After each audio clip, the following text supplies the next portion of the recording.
our moderator, Gary Milieski, CEO of Cyber Defense Media, and this energetic group panelist. Thank you. That's a great event. Thank you. Now I didn't have to say, please hold the applause.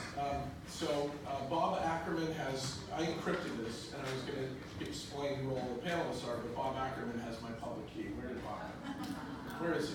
All right, I'll just figure out the encoding. Anyway, I'm Gary Milewski. I'm the CEO of Cyber Defense Media Group, and we have cyberdefensemagazine.com. We've been in business for 7 years. We're heading to 2 million readers. It's free, cyberdefensemagazine.com, so grab it, it's free. Cyber Defense TV, Cyber Defense Awards. You're going to hear about some startups that get awards with us, some Israeli companies. I'll tell you more about that. Naftali and I have been talking, and it's great. And then we also have Cyber Defense Radio and TV. Check us out. It's all free. So there are 3,000 cybersecurity companies in the world. And every day we talk about, is it AI, is it machine learning, is it this or that? I think one of the biggest problems starts with people, right? So we're going to talk about the human firewall. And let me introduce our esteemed panelists and work our way through some great questions that they helped me put together, tough ones. Because I always change the questions on them at the end, before we start the panel. Okay, so we'll start at the end. Samuel Visner, am I pronouncing right, Sam? Yeah, you got it. Samuel Visner, Director of National Cybersecurity, federally funded Research Development Center at the MITRE Corporation. Okay, that's Sam. Okay, Sam is a former Chief of Signals Intelligence Programs at the NSA and has led several cybersecurity businesses. Please turn off your phones now and remove your batteries. Okay, now they think I'm joking, Sam. Okay, we're recording. He's not. Naftali Geffen, thank you, Naftali. Did you come all the way from Israel for this? Yes. Thank you so much. Naftali is the CISO of Amdocs, came all the way from Israel. Amdocs has, I think, a small group of employees, about 27,000. He's the Chief Information Security Officer of a company with 27,000 employees. If there's a question we can ask someone who deals with every possible attack and breach, that's the man to ask about today. Now, Naftali is a leading provider in his company of protecting networks that make solutions for media and digital services for the digital transformation. If you're in the telco space, you'll know Amdocs. They've been around forever. They started out managing payroll for all the cell phone providers and the cable companies, and then they just grew and grew and grew. It's an amazing company, and we're going to learn more about Naftali. He's an expert of all things cyber defense, a breach prevention expert. Next, one of my favorite cyber superheroes who brought his comics today. Able to leap small buildings in a single bound.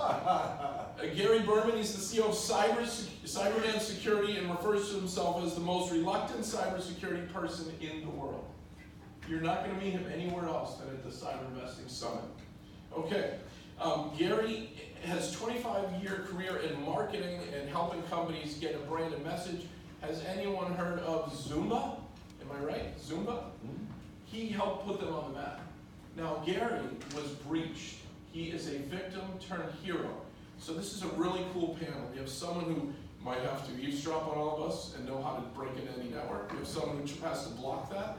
And we have someone who's been victimized by that. Okay, that's our panel. Now, let me set the stage. Every couple weeks, what do we hear about in the news? A breach. Raise your hand if you think you've been victimized in a cyber attack. Okay, everyone should raise their hand. Come on, be honest. Let me test the audience. Okay, if you had your coffee, you will have an answer to this. How many records have been lost or stolen by cyber criminals since the 2005 Choice Point breach in America? How many records have been lost or stolen? Anyone have a guess? There's prizes. Come on, somebody raise their hand. 1 million records? 5 billion? 10 billion. 2 trillion, I like that. Not yet, that's my future speak. 11.5 billion records. How many people live in America? Oh, you live in America, yeah. 330. Me too. So we've all been victimized 4 times. 330 million of us live in this country, and we've all been victimized about 4 times if I'm doing my math right. So this panel is going to help us on how did we deal with it. I think on investing, this is an open green field, so I want to share some stats. Gartner projects that global cyber spending in 2019, I think that's this year, is going to exceed $124 billion. a 9% growth from last year. These are good numbers. And by the way, this is the best event to network and fill your pocket with business cards of venture capitalists. If you're a startup, go meet the VCs. They're all hanging around and meet some of these folks. This is the best event to really network. I love this event. So we're gonna network and we're gonna make money and we're gonna solve problems together. Let me give you more. An Accenture survey found that 4,600 companies with over $1 billion in annual revenue, 2/3 of the CEO and the board of directors now have direct oversight of, guess what? The cybersecurity program. And folks like Naftali, I think, do you sit on the board? Or do you have access to the I board? have access to the board meetings. They're very interested in what's happening. It's a big change. Finally, the board is interested. Do we have everybody mic'd up? Their mics are on? Okay, here we go. First question, and I really want to get the audience involved, so you'll have a chance to ask questions. But let's start with, it's a really good question. One of our panelists was victimized by an insider threat. Can anyone remember who that was? Gary. All right. So Gary, what did you learn from this experience, and what can you share with the audience? Well, first of all, I really want to thank Lindsay and CyberBest Summit for having me. Thank you very much. One of the challenges of conferences of any type, especially something like this, is victims seldom speak up. And the reason they don't speak up is because of reputational risk. In my case, I was ashamed, I was ignorant. It went on for a long period of time, and these were trusted insiders who got together when I was injured and out of my own company. They essentially cloned my company. All the branding, all the technology. When phone calls came to my company, they were redirected to their shadow company. There were 19 attack vectors. There were 36 people listening to my every conversation in my OnStar account, in my car. It was an incredibly, rather unbelievable, improbable story. And so one of the big things I learned, after losing several $1 million about this is it feels good to talk about it. And being a victim is exhausting. And so I decided to pivot, and become an advocate to help keep people safe while I'm on at work or home at school. Problem was I had no idea what I was talking about because the stuff you do is way too complicated for probably 99.9% of all people on Earth. They don't get it. And the reason I do that is because I got a book called Cybersecurity for Dummies. And have you ever seen the Dummies series of books? They're yellow with a black thing on it. Anybody ever seen those books? So I figured, okay, Cybersecurity for Dummies, perfect.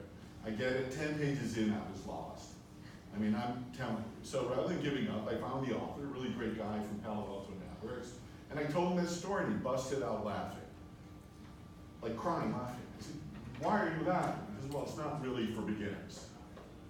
Then why do you call it Cybersecurity for Dummies? And that's when I knew there had to be a better way to distill complicated cybersecurity and technology information into something that people can relate to, that they can understand, and if we're lucky, captures their heart and their imagination.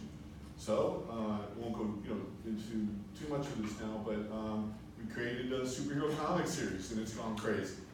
And the last thing I'll say that I learned about this is the only time you hear about hacking or cybersecurity is when the black hats win. What about all of the people, all of you, who toil in anonymity to keep everybody safe in these thankless jobs that are high stressful, and relentless, and you never can win? Best you can do is tread water, and I want to change that. So I put a conceptual comic cover on my LinkedIn page, which I never used LinkedIn before, and I asked the cybersecurity community, CSOs and CISOs, to please send me real-life blinded stories of cybercrime, answering what happened, what were the consequences, and most importantly, what were the lessons learned for possible inclusion into comics and things like that. As of this morning, I have 21,855 connections with the most important people in the cybersecurity world. Across big companies, little companies, academia, Department of Homeland. We had a guy with DHS, and we had our first Cyber Heroes meeting. We're like unleashing these unsung heroes. We had our first meeting yesterday with about 10 or so people. DHS, and it's nuts. The people that have been kind enough to help and who do this on an ongoing basis. So that's just the tip of the iceberg. So Gary's talking about the human factor in cyber. So he had an insider threat. Sam, is the insider threat the most risk? And Naftali, will go Sam and Naftali. Is it insider threat? Is it external threat? What's the biggest form of risk that we face today? We're sitting with a victim who had a form of insider threat. What are your thoughts? Gary, it's a great question, and of course, since I'm from Washington, we're all trained to thank you for the question, and then go off and answer whatever question we wanted to. Notice at the end, by the You way- start doing that, I'm doing my Clinton. By the way, the other thing I'm gonna do is then ask you if I've answered your question, and you'll be polite and tell me that. Thank you, you did a great job. Next. But here's the way I look at it. The insider threat is important, but it's only one of a number of threats. Look, we're dealing with nation-state actors. For them, the insider threat is in many cases simply part of what they do. Nation-state actors don't look at cyberspace as an electromagnetic environment. They look at it as sovereign space that they can conquer and control, including your cyberspace around your power plant or your bank or your hospital that they can conquer, make sovereign to them, and that they can control. And to them, and I think my Israeli colleagues here would recognize this, and to them, insider threat, superb target reconnaissance, whatever it is they're going to do, are all part of the attack. The insider threat is opportunistic, it's particularly dangerous, it's particularly pernicious. But the threat isn't the insider, the threat is the insider, the threat is whoever is manipulating. And what we're seeing today is a confluence of events. More complex IT infrastructures we have to support, more cybersecurity technologies that we can deploy, a threat that's both technically more sophisticated and more sophisticated in terms of the tradecraft, how it's operated. Look at how the Russians intervened in Brexit, how they attempted to intervene in the US election. That was operationally very sophisticated. We're also looking at new requirements. Boy, I'm glad we put the audience to sleep, right? New requirements that have to be met. And lastly, the rising value of information. So when you take a look at the threat, you're looking at nation-state actors and criminal actors who say, well, what do I know about this? Let me do some target reconnaissance. Let me become persistent in there. Let me see if there's somebody who has administrative privileges that are elevated that I can suborn. So we need, while we're focused on the insider threat, we need to focus on the totality of the enterprise that is attempting to exploit us, to steal our information, to undermine its integrity and its availability. Great answer. So let's pause for a second for Naftali. Naftali, do you assume you've been breached all the time? I mean, Gary never assumed he was breached until he found out about it later. Well, the working assumption of a company this size always there are attempts to breach the company, and some of them even, I would say, successful attempts. But I think the main issue is combining the two answers that we heard before. The technology platform that we use is focused around protecting from external, as I said, countries or others that have the power, which is more technology power. But internally, we do a lot of investments on what we call the awareness aspects of people, because usually the way to, I'll give you a good example, a very good trick to have a penetration test successful is just walking around and throwing a few discount keys on the floor, or sending emails with an attachment, say salaries and stuff. So the first way to get into an organization usually will be using the humanity nature, our nature, that will always be happy to do things that you should not do. So it's a combination of those two. So technically wise, on the technology level, we're protecting for what is more sophisticated offenses, and we use each technology we can to protect those technology threats.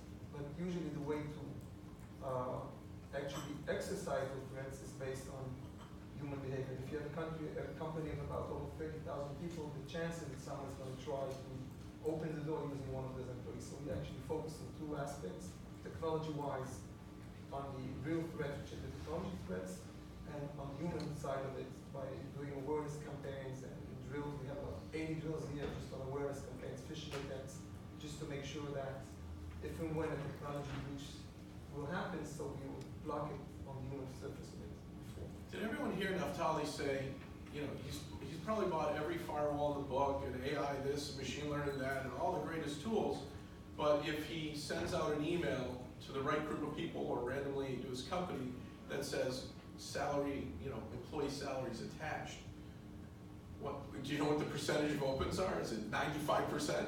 Even after you've trained them not to be phished?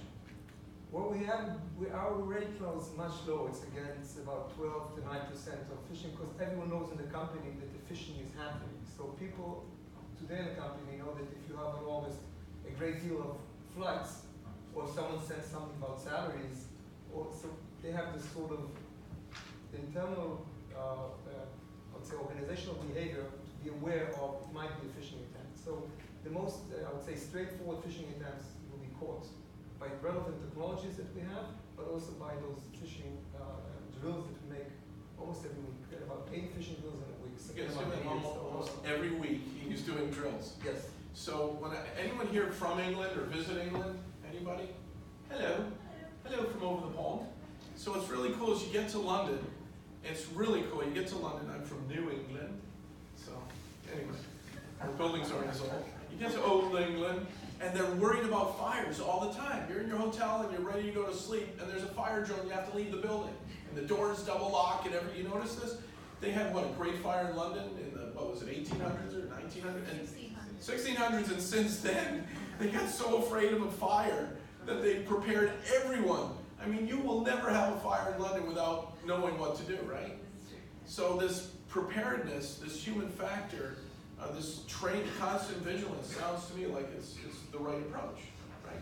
Being a little paranoid. I mean, Israel's attacked all the time. I've learned that a lot of the hot investments come from Israel because Israelis are always worried about an attack, right? So for example, Dave DeWalt, if you remember he was a keynote here, Dave said, I'm investing in drone technology, stopping drones from attacking stadiums. And who invented a way to stop them first? An Israeli company, right? Because they're worried about drone attacks. You know, you just put a bomb or some bioweapon or whatever, and you fly the drone and away you go. So we really have to be prepared for things we don't expect, and we have to expect that we're being breached, is what we're hearing from the panel. So let's keep going on that. Here's a good one. Sam, what are the biggest issues today? I mean, we've talked, and we've heard other panels talk about investing in critical infrastructure security, better training for the last panel, dumbing down the use of encryption, right? I mean, Bob took off with my keys, so this is hard to do. Post-quantum, right? So our panelists were here an hour ago, but you didn't see them because it's quantum physics or something. Okay, dumb jokes. Sam, you got securing 5G, you got critical infrastructure, you got securing AI, you got autonomous vehicles, Internet of Everything, securing elections, social media. What do we do? Well, we can run and hide, but fortunately, unfortunately, that's not an option that's available to us. We're about to undertake an entirely new IT infrastructure that we have to secure. We're going to have 5G around the world, which means that we're going to lose our intermediate networks and we're going to connect directly to our carriers. We're going to have complex infrastructures that AI will mediate. We're going to have IP version 6, which will give us an internet address for anything that we want to connect. We're going to have tens of thousands of low Earth orbiting satellites providing ubiquitous global connectivity. So we're going to change the IT infrastructure that we have to secure. And one of the big challenges that I think we face is that we've done an excellent job of creating cybersecurity products to secure the IT infrastructure of 2014. But the IT infrastructure of 2021 is going to look fundamentally different, and I don't know that we're ready for it. Investors have to figure out which of the technologies in which to invest. That's you all, presumably. And consumers, the companies and enterprises that need to protect themselves, have to figure out which of the technologies that they want to buy. And hopefully, those two sets will align correctly. What my team has been doing, and actually the team from MITRE is here, Mary Russo and Ann Townsend are back there. So they're back there. What they've been doing is building up architectures of products that are interoperable, that work together, that can be overlaid on an energy infrastructure, a banking infrastructure, a healthcare infrastructure, whatever is the infrastructure that needs to be protected, with an eye towards how to protect these infrastructures as they make the transition to the new environment that I just described. And I think that's the path that has to go forward. And if I could get my wish, maybe at some point I will, both third-party analysts and the companies making the investment, as they say, what do I want to invest in, what do I want to recommend? The answer is It would be products that are interoperable, work with each other, are modular, and are going to be fit for purpose for this new IT environment that we're about to create. And we are creating it very quickly.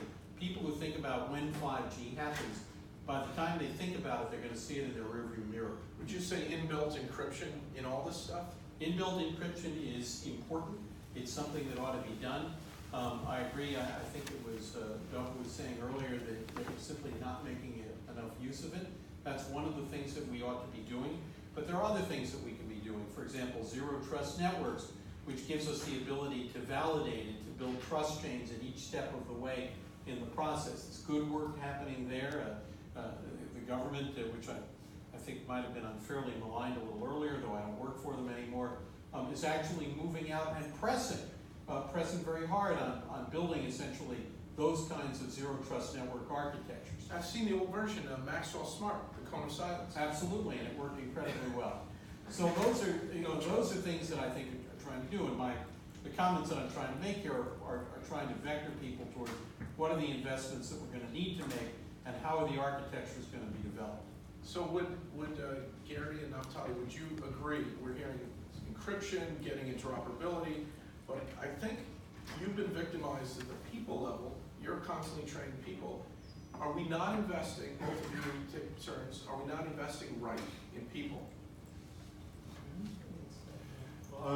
I think there is a need for tremendous reallocation of resources in this ecosystem as an outside observer, because of the top 500 cybersecurity firms by revenue, only 3% or 16 offer people-centric kinds of things, education and training.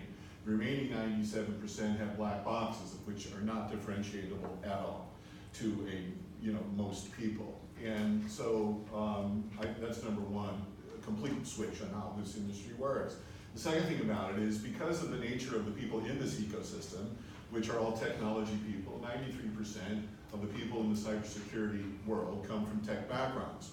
That makes a lot of sense in the world, but there's going to be this ridiculous talent shortage in a pipeline that needs to be filled fast globally. It's one of the things we're working on with our comics. And I think the third thing I would say about that is the notion of critical infrastructure that Sam talked about. So our particular strategy, even though we're using a comic, we're doing 16 editions of graphic novels and creating a platform focused across the DHS critical infrastructure sectors. So the next version that we're going to be releasing in a few weeks is about Wall Street. It's called Defending Your Money. The Cyber Hero Adventures Defending Your Money. We need to teach people about that stuff and how crooks, bad guys monetize it. And we created this cool thing where the evil characters have a digital lasso around the bull in front of Wall Street here, pulling them down to the dark web, and fighting those battles. So there are different ways to communicate about this stuff, which is the last thing I would say, is that you need more marketing communications people. You need, the softer kinds of skills, the less empirically based sorts of skills. And one of the most interesting things, one of the great people that I've met is Anita D'Amico. She and her company created this platform called Comic Bee. And Comic Bee is basically a comic creation platform tied to the NICE framework, which is the National Institute of Cybersecurity Education, which, by the way, in about a month, they just agreed to put their seal of approval on the front of our comic and send it to 200,000 federal employees. Round of applause for those guys. Okay, that you're not employing is endemic of why this industry can benefit from change. Because what I'm telling you is what's next. You can spend everything on artificial intelligence and all these amazing solutions, and you need to, but you can't forget people. That's a great answer. So it's about people. Anyone in the room ever want to be a superhero when they were a kid? Be honest. We all did. Come on. We all. I mean, what's the biggest grossing movies? The biggest grossing movies? What one just outdid Titanic? Endgame, right? Did you watch Endgame? Come on, don't spoil it. So what Gary's saying is that the people angle is important. I call it the human firewall. None of us have turned on the human firewall at 100%. In fact, most companies have it down at 10%. Naftali has it way up there at 99.999%. How did you do it? Tell us what you're doing with people. I mean, you already said you use 80 things a year, but how do you get them to enjoy it? I mean, isn't there this retention a month later, you send them this, you just won the Israeli lottery or whatever, and then they click. I mean, how do you get them excited and enjoying learning about cyber if they're in HR or they're in finance or they're in some other department? So I'll come back to your question as I've done to my colleagues, the people say in Washington, and everyone can look outside. Actually, we're sharing our virtual reality experience. We're not selling anything, it's not a vendor selling anything on cyber. So we actually move the awareness activity rather than dumb movies or other things to a virtual reality environment which each employee goes through unit by unit. So that's making it a bit more close to the world of taking care of the human part, because you have to always be innovative to make people play the game. What do you do in virtual? So he's got virtual reality. Everyone can go out and see outside. You can play with it. They play around. What are you doing in train VR? it, we train How it. do you train? Like, We this do- is a phishing attack? No, we use real scenarios, and we have various versions for the development team developing on cloud, and different versions for people in the marketing, and different versions for finance people that get emails to transfer this amount to that amount. So we play around with different content. It's not one content fits all. So it's a constantly work of adapting and adjusting the activity. That's very cool. What else? What else? Another thing is, and mentioning all the technologies, so I give you an example for ransomware. We hold in our company 6 different technologies, going all the way from EDR to network behavior to server-based other activities, and the whole process of backups to make sure that we are ready for a ransomware attack. But above all those various technologies, it doesn't really matter which technology we implement. As a CISO point of view, I have one question is, how quick will I know if and when there is a ransomware attack? How quick am I going to contain it? And how quick am I going to start using the incident response process internally to contain it and actually block it? Now, the FBI says pay the fee. You don't pay them. Well, you can see if you look at numbers that there's a very big decrease in numbers of ransomware for private people PCs, but on an enterprise level it has a 12% raise, on a mobile 30% raise. It's something that you as a company have a problem paying. I don't mention companies that did pay, but sometimes it gets out in the news and it's not a very good news item that a company paid for ransomware. So in this case, it's not just the relevant technologies that you put in place to stop an attack. It's a whole, what we call in our company, a cyber readiness program, which has to do with the people, that if and when there is an attack on different levels, starting with the SOC team, the incident response team, and going all the way to the board members, if and when they should be activated according to the various scenarios. So again, it's not just investing in the technologies, and we have lots of technologies. We do lots of penetration testing. We have 30 people doing penetration tests all around. So it's not just the technology and the various technologies, we have them all. It's taking those technologies, trying to combine them to a specific threat vector, and make sure that we as a company, which means also people and stakeholders, act accordingly or protect ourselves accordingly, depends on the various threat vector. So it's combining the two. So we do invest on 5G, we invest on cloud, on container security, we're doing it on a regular basis. But it's one layer above, which is missing and looking on investments, is taking all those endless technologies, shifting to the new landscape of cloud and microservices and containers, developing in containers. Look, we have about 2,000 developers that move from standard development to developing in containers. So it's not just the technically manners that we do to protect the containers, but it's the way you have to train those programmers that use open source, that you use third-party open source components in your product. So it's a whole mindset of training those people, not just putting the controls in place. This is great. It's combining both. So he's not a VC, but I'm hearing something that the VC said. They are investing in smart or secure coding tools. Did you guys hear that in the last panel? So White Hat Sec was recently acquired by NTT Security. Do you use White Hat Sec or something like that? We use some companies in this field. We use companies for White Source from Israel. Come on. We have Won't many say. companies, some of like checkmarks for static code analysis, Okay. and we have other ones for dynamic code analysis, and we have some others for container security, and we have whole process of security, SDLC, security development lifecycle. Very cool. So it's combining the technology and the training to the developers to make sure that the next products on the application level are developed in a secure way. So Naftali's saying SDLC, it's not software development lifecycle, it's security development lifecycle. Yeah, so if we, One question. sure, go ahead. So as I listened, to ransomware, the first time I learned about it was a few years ago when the United Kingdom healthcare system was hacked, and then it went viral and stuff. You know, so we started thinking about, wow, I mean, you just went in the wild and look at the damage it just did, you know, from one relatively modest attack and everything. You know, so how do you, again, educate people? So, you know, I'll show you, we created a character called Wilbur WannaCry. And because you may know from the hack, you know, it's called WannaCry. And one of the things that's amazing about your world is it turns out it's like this very serious and deadly video game. You know, the people in your world like superheroes, they play video games, you know, they make names like WannaCry, you know, or, you know, Which took down the NHS, if everyone knows. And in England, the kids couldn't get their operation for 3 days because a piece of ransomware, in my mind, was actually an intranet denial of service attack, taking down 1,400 computers at a healthcare system. That's a bad piece of virus there. Yeah, no doubt. You know, and coincidentally, our next edition after that we're releasing in August in partnership with DEF CON in Las Vegas is Defending Your Health. And the reason for that is obvious. It's 20-something% of the economy. It's literally life and death. All these digital medical devices are incredibly vulnerable.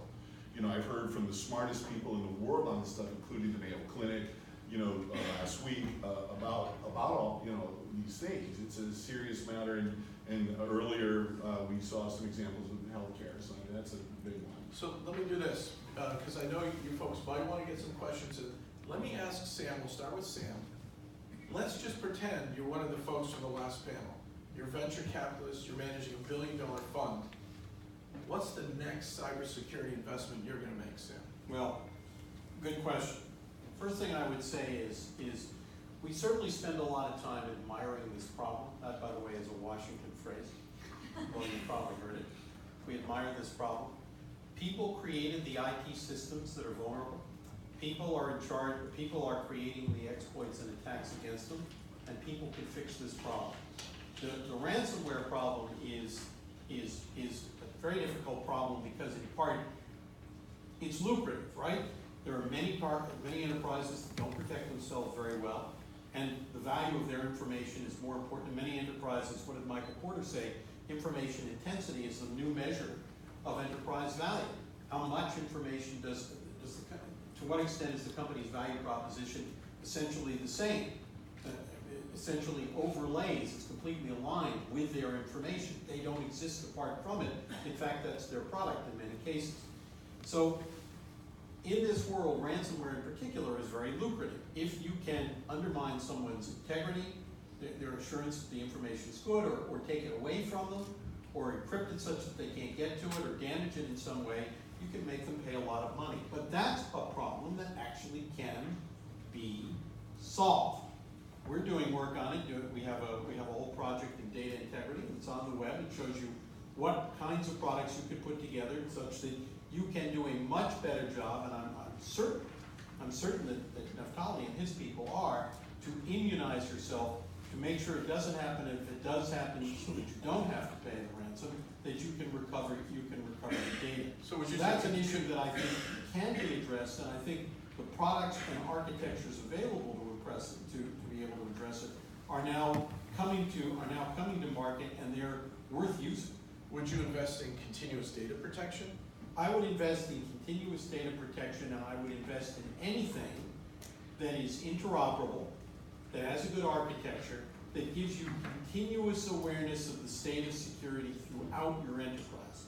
Many organizations have found it fairly difficult to be able to bring together a unified picture of the state of all of their applications, all of their enterprise security, whether or not it's intrusion detection or intrusion protection, or the use of some kind of governance risk and monitoring.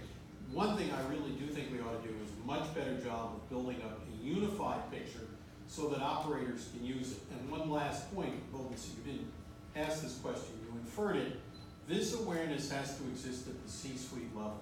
If I were doing nothing else, I would tell the C-suite, this is not something you assign to a CISO and say, I have this problem covered.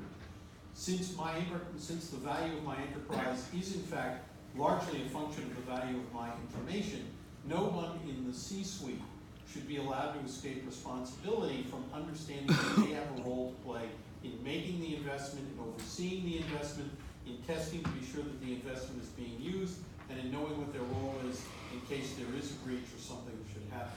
And I think that that's something that doesn't happen frequently enough, and that's why the question of whether or not Naftali had access to the C-suite, that's the right answer. And the question is, does the C-suite actually have a role and know what their role is? And if they do, that's something that's worth doing, and that's an investment to make.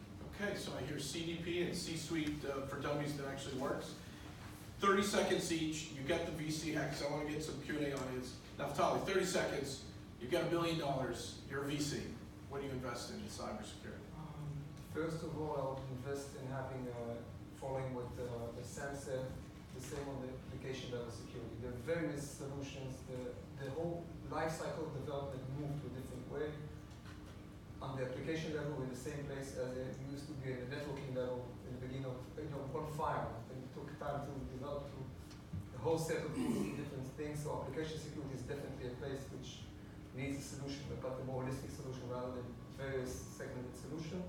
And the other side, the other one is what I call the cyber readiness approach, having this visibility to consolidate those endless technologies which always evolve again and again to a place that can be a CISO or the board, as you said.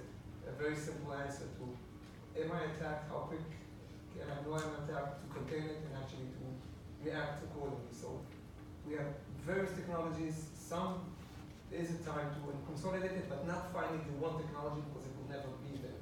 It's a different approach to consolidate the investments done to a place that can give a CISO a practical answer to the most basic question. Am I attacked? Yes.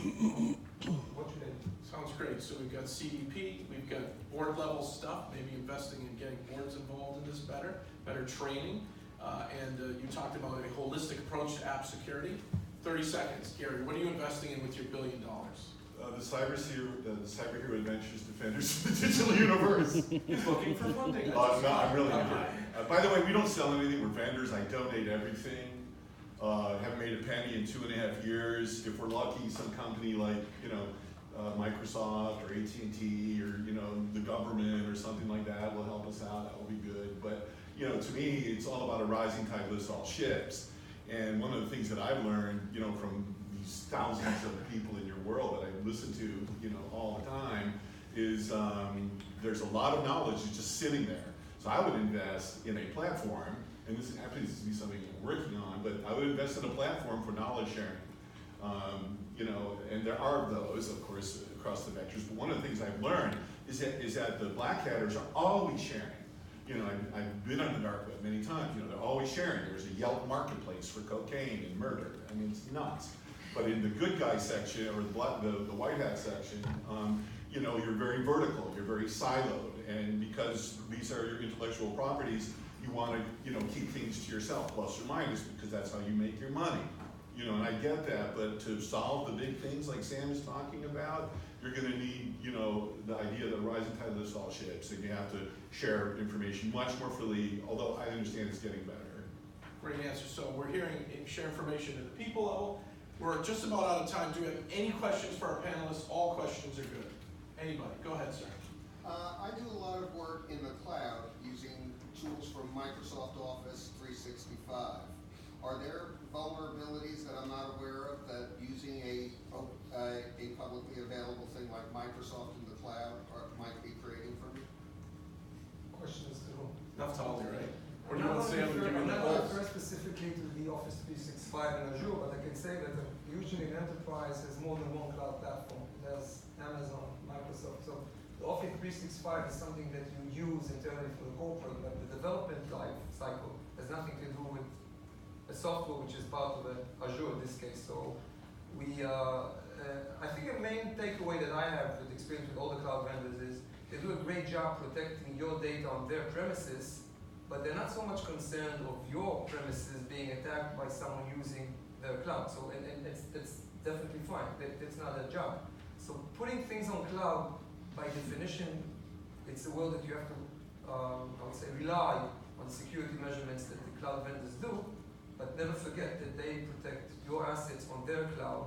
Once you're connected to cloud or many clouds, it's none of their business to protect your assets on your enterprise because no one moves everything to cloud. So I appreciate that. I'm just always worried that some evil person at Microsoft will find a way to get me.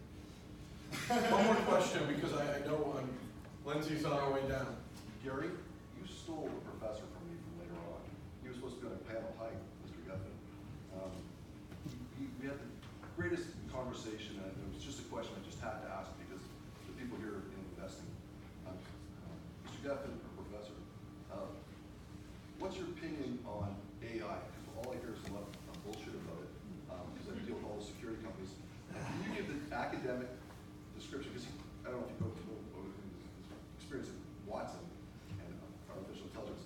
How is that translating to AI?